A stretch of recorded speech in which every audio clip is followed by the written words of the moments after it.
Tony D and Little Joan in the background, and this is your Screenwriter's Rant on Kathleen Kennedy.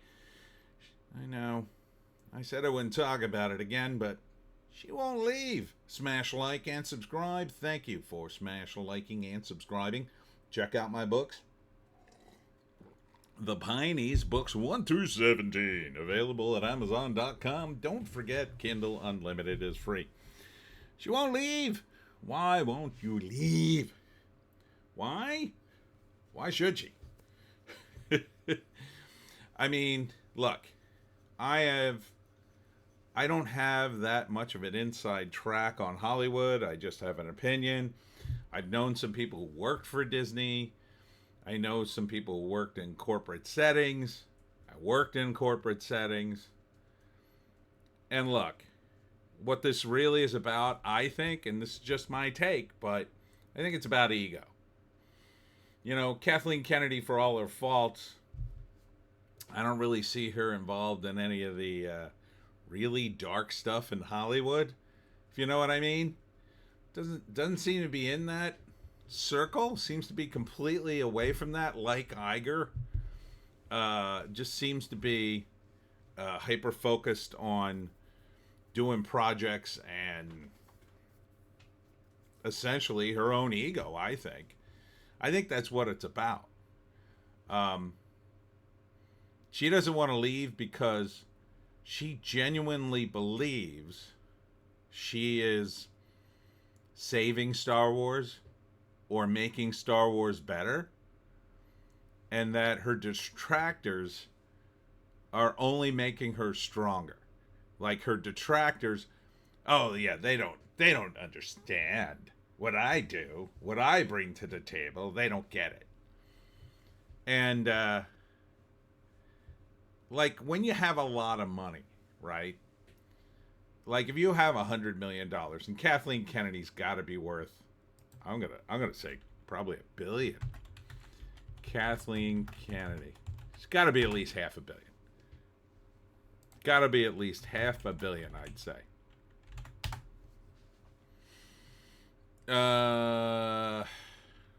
300 million. Really? That's low. I would have thought more.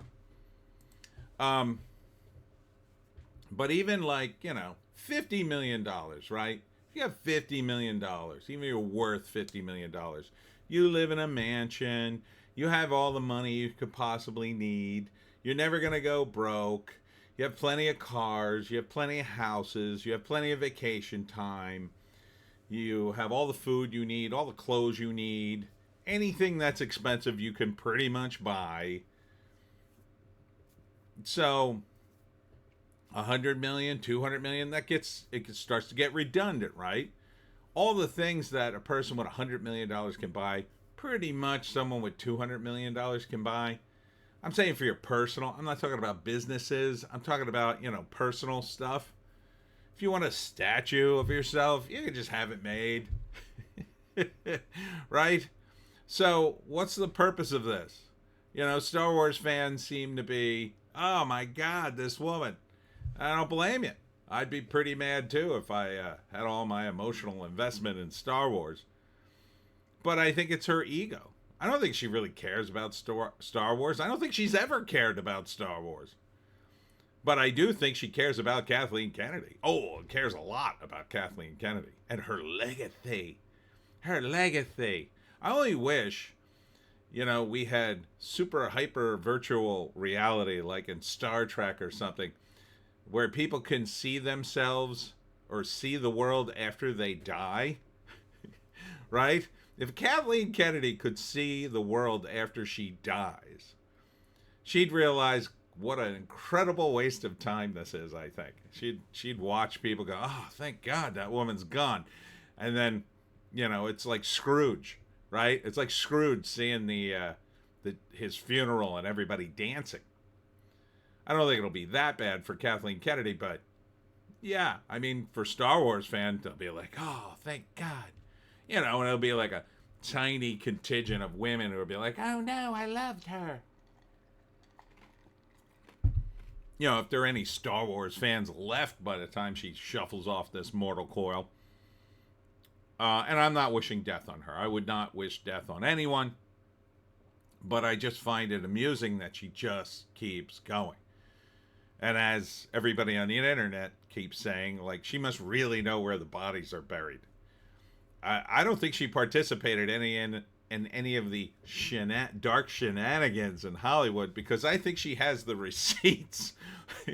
I don't think anybody can blackmail her, and that's the problem to an extent. So maybe that's a win in her column if that's true, I guess. Except she's not exposing these people. She's just leveraging it to keep Star Wars in the toilet, I guess. Again, just my opinion. But yeah. And if she retires, and Yellow Flash was talking about this today, and I have to agree with him. She's not really going to retire. She's going to, like, be semi-retired. In other words, like, the day-to-day operations, she's not going to be in any official capacity. But she'll still have some sort of contract clause where she's consulting and an EP on something because it was based on one idea she had in a meeting like 4 years ago, and they're going to have to give her something for that. But why? Why? You know, besides the ego. Well, what do corporate people have? They don't have anything. They don't create anything, really. They just manage things. They might create a company. You know, if they're smart, they create a company and then, you know, build it in such a way that it can survive and serve the people.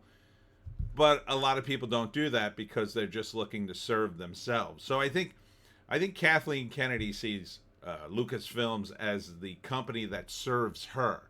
Queen Kennedy on her throne. Like, if they could make a series of action figures of Kathleen Kennedy, oh, I think she'd be very excited. If she thought those would sell. I think she's smart enough to realize, yeah, nobody wants a Kathleen Kennedy figure. Although maybe, you know, for fun, for the people who kind of can't stand her. So I think a lot of this is this age-old, the suits versus the creatives, right? So you look at Kathleen Kennedy. You never hear about Kathleen Kennedy or someone like her, for instance, getting into a Ponzi scheme, right? Like Kathleen Kennedy and executives, they've got a mountain of accountants and lawyers. They're involved in contracts all day. They're not stupid when it comes to that stuff. They know where the money is. And they want it flowing to them, not away from them in any way. So they're going to do everything they can, right? This is why Disney and other studios borrow money to make a movie. They don't spend money. They borrow the money and then repay the loan because that gets them something else. That gets them, you know, lines of credit and, you know, even though it costs them money, it doesn't really cost them money. And that's the big rule in Hollywood, never spend your own money on a project. But you compare that to creatives, right? You compare that to someone like Nicolas Cage. How much is Nicolas Cage worth these days, I wonder? Nicolas Cage. See, he's only worth 40 million, right? You'd say, like, Nicolas Cage should be worth more than 40 million. All the movies he's made? He's made way more than $40 million for Hollywood, right? Yet he's only worth 40 million. Kathleen Kennedy's worth 300 million. It used to be, according to this, over 100 million. But he lost a lot of money, right? He was buying dinosaur skulls and collectible comics, and then I think he had some management problems. And well, why? It's not. Nick Cage isn't stupid either. Contrary to popular belief, you might say, oh, he's crazy. Well, yeah, all artists are a little crazy, but more importantly, their end-all be-all is not money. It's not companies. They want to create stuff. Nicolas Cage, I believe, genuinely wants to act and create cool stuff. I think he just likes creating cool stuff. Um, Kathleen Kennedy, I don't think she gives a damn about creating anything other than, monuments to her own ego. Like when Nick Cage is in a movie and he's not the main character, that's not a monument to his ego, really. And don't get me wrong, he's an actor, so he's got an ego, pretty big one. Everybody in Hollywood kind of does. But ultimately, he's out to create something artistic, right?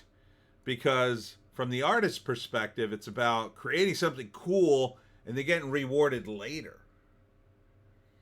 For corporate people, they like to game the system as much as possible.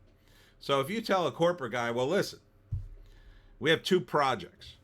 Now, the first project, you have to spend only $50 million. That's, small for a studio project, let's say. $50 million. And it's going to be one of the greatest movies ever. Greatest movies. But we're not sure if it's going to make money. But it will be remembered as one of the greatest movies ever. Now, you could do that project, or you could borrow $200 million and make this other project, and it's almost guaranteed to make its money back. And if it catches just a little of the breeze behind it, it'll make hundreds of millions of dollars more on top of that. Which one do they go for? Well, obviously they go for the one that's practically broken even already and has the potential to make hundreds of millions of dollars more. That's why everything's gravitated, I think, towards these tentpoles, these big movies. Because it's big payoffs. Huge payoffs. Sure, you're spending $200, $300 million, but if you make $1 billion, bravo. It's the idea that they're too big to fail that comes in. And what these guys don't realize is, well, they do realize, but they kind of don't care, I think. The movies can fail. And eventually the company can fail. But what do they care? Kathleen Kennedy's worth $300 million. She has $300 million. She's in her 70s. Does she really care if Disney collapses underneath her? I don't think so. She probably thinks, and rightly so, that another studio would just come along and say, hey, Kathy, would you like to develop some projects for us? Because, yeah, I think they probably would. I think if Disney collapsed tomorrow, Warner Brothers, Sony, some of those guys, they'd be like, oh, yeah, I used to work for Kathy. She did me a solid back in the day. Let me bring her over here and she could be the EP. Even if it was just to do nothing. Someone would probably do that. And I'm not saying that makes her a good creative, but she's not stupid. People in Hollywood, in the business, they know who helps who. And so you got to be, that guy. You got to be the helper person. Even if it's a total front, you got to be that way. So why would Kathleen Kennedy leave? She's still making money. She still can impact things. She still gets credit for things. She still gets to go to the Star Wars celebration and pretend like she saved Star Wars or something. It's insane. From a creative standpoint. I'm a creative, so I think it's insane. If it were me, yeah, I'd come right in there and fire her and tell her to go to hell, and then I grab George Lucas and say, George, be the head of Star Wars again. Hey, wake up. But that's not going to happen. And the idea that anyone else can come in and make Star Wars great again, that's stupid. Even Jon Favreau, who did pretty good with The Mandalorian for a moment, allegedly, he wasn't going to make it that good. Dave Filoni already, I think, kind of proved that he's not really going to do much of anything. other than kind of continued Kathleen's legacy, such that it is, while kind of throwing in a few other ideas and making it marginally better than when Kathy was doing it, only because Dave's worked more in the creative end. But, you know, there are creatives who slowly work their way out of creative world to go into more corporate world and then get caught up in that. So, yeah, Star Wars is dead, in my opinion. I think let Kathleen Kennedy. I subscribe to the acceleration theory of this. That we need to accelerate the demise of Star Wars, not try to fight it. It's inevitable.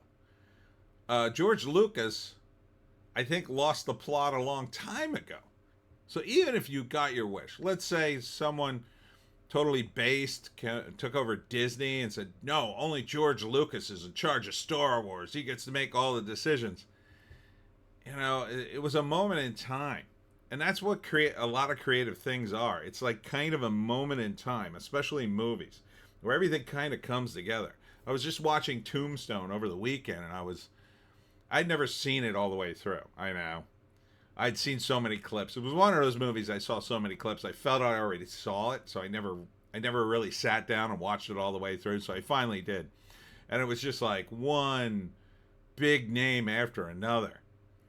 And all those names coming together, that's a moment in time. That's 1993, man. When Kurt Russell, Bill Paxton, Sam Elliott, and his amazing mustache. Charlton Heston's in that movie. Charlton Heston's in that movie, man. So you're never going to repeat, and Val Kilmer, of course, you're never going to repeat that moment again in Hollywood. Even if Val Kilmer was still alive. You're just never going to have that all again. So the original Star Wars was a moment in time. And it all came together. And it almost hung together even on the third movie, but I can forgive it for what it is. And that's it. It's done. Done. Over. Let's all just step back and say, okay, we had our run. Now it's time to move on to other things. There are other things being good out there that aren't getting the attention, while normies keep hoping somehow Star Wars will come back. It's never coming back. Star Wars is never coming back.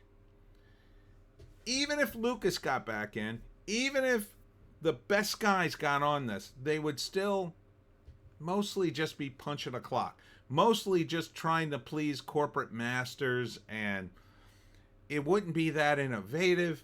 Even if it had a few innovations in there, it just never is going to live up. I would rather see a guy like Jon Favreau spend his talent making a movie like Chef. Chef's a good movie. I wish he'd make more. I would rather see a guy like Sylvester Stallone, and I've said this so many times. You know, as much as I like Rocky, he's made too many of them. As much as I like the first Rambo, he's made too many of them. I don't want to see more of that.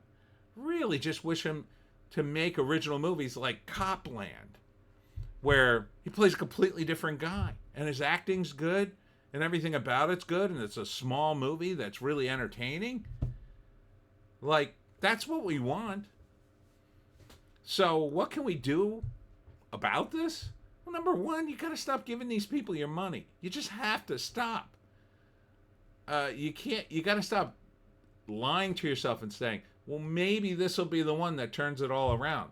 No, it won't be. It won't be. The worst case scenario if you're a recovering Star Wars fan is this. You say to yourself, oh, there's a new Star Wars movie coming out. I'm not going to go see it.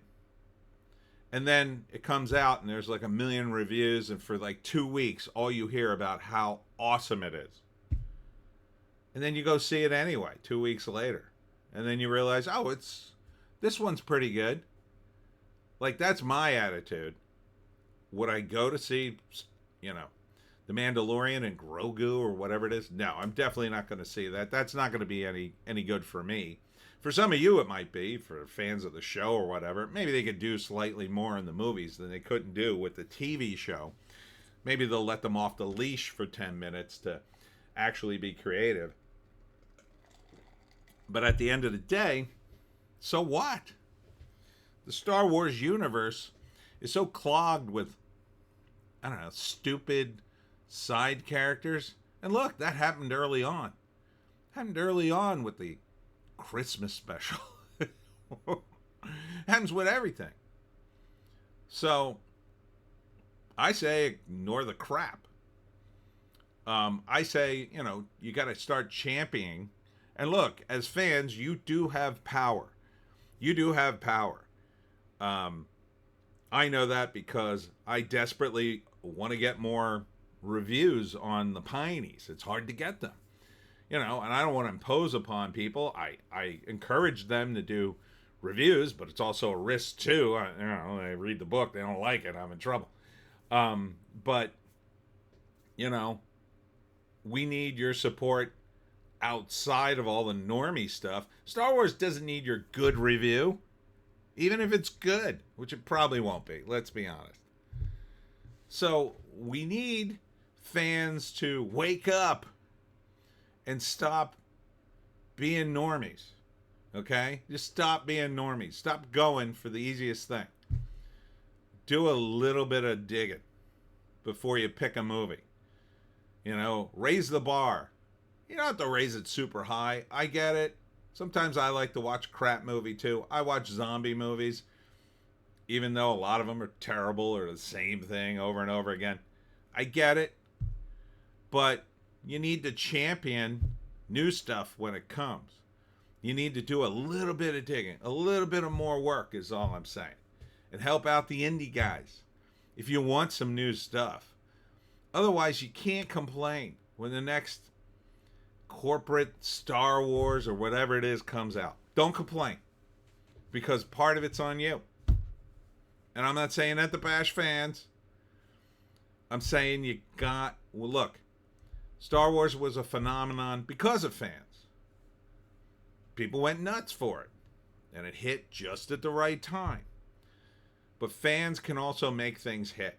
So please, I urge you to go out there and seek new life forms and new ideas in the world of movies and TV shows and books and video games. And when you see something, leave a review or champion it just a little bit, because it could start a deluge of positive reviews that really helps a creator. Kathleen Kennedy doesn't need your help.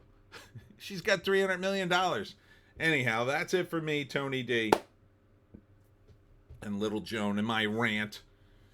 But yeah, Kathleen Kennedy is not going anywhere, Star Wars fans.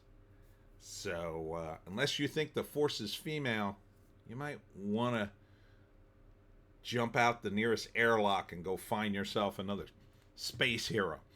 All right, that's it for me. We'll see you in the next one.